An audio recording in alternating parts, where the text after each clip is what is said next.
শুরু হলো ৩৯তম বাঁকুড়া জেলা বইমেলা। চলবে আগামী ৮ই জানুয়ারি পর্যন্ত।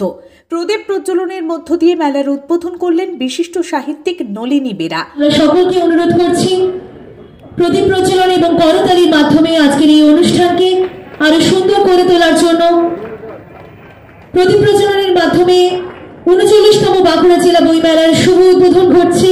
ঠিক এই মুহূর্তে সাহিত্যিক আজকের অনুষ্ঠানের উদ্বোধক শ্রী নলিনী বেরা মহাশয় সহ মঞ্চে উপস্থিত অতিথিবৃন্দ।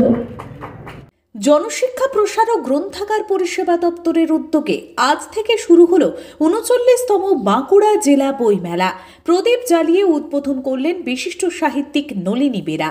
তিনি ছাড়াও এদিন উপস্থিত ছিলেন অতিরিক্ত জেলাশাসক, জেলা পরিষদের সভাধিপতি, পুলিশ সুপার, খাদ্য ও সরবরাহ দপ্তরের প্রতিমন্ত্রী জ্যোৎস্না মান্ডি, বিধায়ক সহ গ্রন্থাগার দপ্তরের আধিকারিকেরা। জানা গেছে, এবার বাঁকুড়া জেলা বইমেলা ২রা জানুয়ারি থেকে ৮ই জানুয়ারি পর্যন্ত চলবে। বাঁকুড়া খ্রিস্টান কলেজ ময়দানে বেলা 12:30 থেকে রাত্রি 7:30 পর্যন্ত মেলার সময়সূচি। এবছর বাঁকুড়া জেলা বইমেলার মূল মঞ্চ উৎসর্গ করা হয়েছে বাঁকুড়ার সুসন্তান অষ্টম কাণ্ড সম্পূর্ণ জগদ্রামী রামপ্রসাদী রামায়ণ রচয়িতা জগদ্রাম রায়ের নামে।